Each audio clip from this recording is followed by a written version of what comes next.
Okay, who are the three dogs that you're gonna be talking about after the season because they've had good years or explosive years? Now, here's what I'm leaving out. These are new explosive players. These are guys that didn't start last year. Okay, so no Brock Bowers, no Jalen Carter, no Stetson, no guys like that. I'm not even going to include. Well, I could. Now I'm looking at some things. I could include some other guys. So I'm just going to go with the three I got here. Okay, I'm just going to go with the three I got, and I'm admitting right now I could be wrong. Number, I'm going to start backwards. So again, we're talking about guys who did, for the most part, did not start a season ago.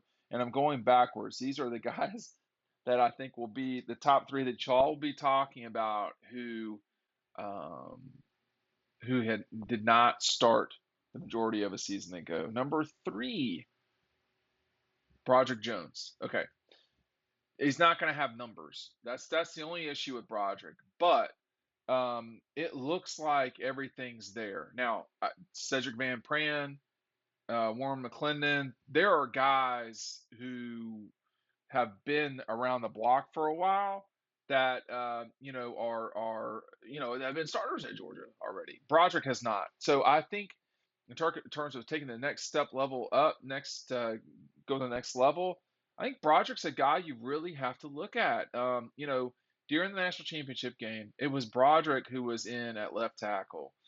He was the guy. It seemed like when they put Broderick in, things took off. I know that's not really how it always works. But Broderick was there during the most important parts of Georgia's biggest game of the season. He started, I think, against Tennessee as well when Jamari was sick. So they kind of juggled the lineup. He started some, but he'll be a full time starter now. Broderick Jones is someone that I'm going to keep an eye on. If he has the type of year that I think he can, then he's going to be looking at leaving to go to the NFL. Doesn't mean he will, but if he has the type of year that I suspect he will, he's going to have that opportunity. Speaking of the national championship game and what Broderick did, and I actually don't have any images of Broderick in here in that game in dog instructions. Here is a neat little picture though of Broderick in the South Carolina game with A.D. Mitchell. No, yeah, there he is picking up AD after a touchdown from JT. Dan, it was way too many initials these days. But anyway, the book, you need to pick it up now. I just had to reorder them. Do not get delayed any further on getting this for yourself or your dad or whoever. What's happening right now is if you get the book right now, you get the preview. A lot of people have responded to the preview. That's why I'm out of books for the time being. That's going to be ordered. That's on the way. So you get the book now and you get the preview for free. If you just want the preview, we're cool with that. I've got a link for that down below. This is not like other previews, y'all. This is just a look at the dogs only. And it's got interviews with Stetson, AD, Kendall Milton. We write about Eric Gilbert, the passing explosion, what uh, Todd Hartley has done at tight end, as well as Todd Monken's just steady work with the dogs. Do not miss out on this. It's not available in stores, I'm sad to say, but make sure you're picking it up down below. If you get the book, you get the magazine. It will be packaged together and sent to you probably Tuesday, I think. Tuesday, the 24th, 5th, whatever that is, that next coming up Tuesday, so or Monday. But anyway, get that now while you can. Number two on my list, I mentioned him that we were writing about him in the magazine. I think people will be talking about Eric Gilbert. I wonder if two full seasons will be enough for Eric to go on to the NFL, but it could be.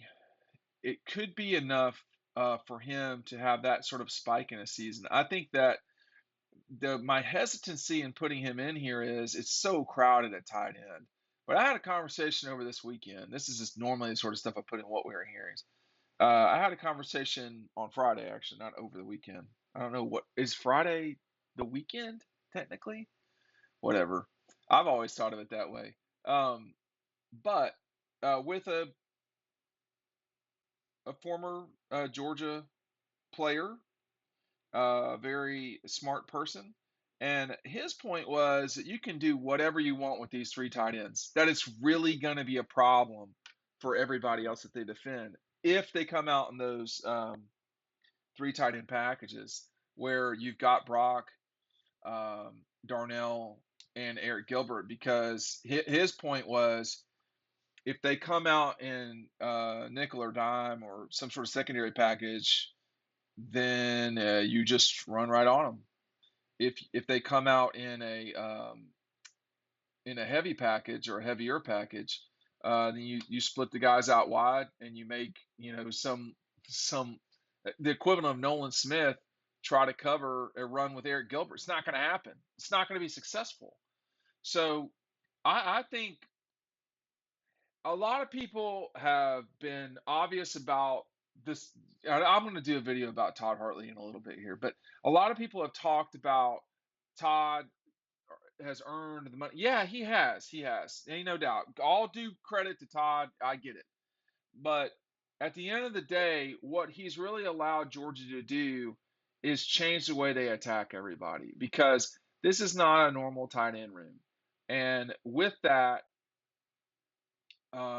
it becomes a real problem for everybody else. You have a real hard time defending it. You know, when Steve Spurrier in the '90s, early '90s, came out in these wide formations with all these receivers, he would do that and then run the ball. With Georgia now, they uh, they can bring these tight ends and mash you because they don't really know what I mean, there's just not going to be a lot of teams that have the capability to match up against Georgia. Last year's defense for Georgia probably could because you could stick N'Kobe on um, Darnell or Brock. You could have some matchups there because those guys could really run and they were really physical. Most teams in the SEC, they're not going to do that. They're not going to have the capability to do that. So we're going to talk about, what Todd Hartley has done to help the Dogs over time. And then I would be, I don't know if any of these three guys are going to really break out. I don't know, right? But I've heard way too much about Kendall Milton through the years. He's my number one on this, who y'all will be talking about. He's number one on this list because he has the biggest opportunity because the two starters or the two guys in front of him left. He has the capability to really be deadly. And I've seen enough of him in action, whether it was in high school or just even limited time at Georgia, to know what he can do. And you know, it's go time for Kendall for sure. He understands that. Kenny McIntosh is a great running partner with him, gives them the capability to. I mean, Kendall is a downhill runner. Excuse me, right? I mean, he is not someone. He's shorter than me and slimmer than I am. Good for him, but he's a huge person, and he, you got the thing to remember about football, and I think we forget it.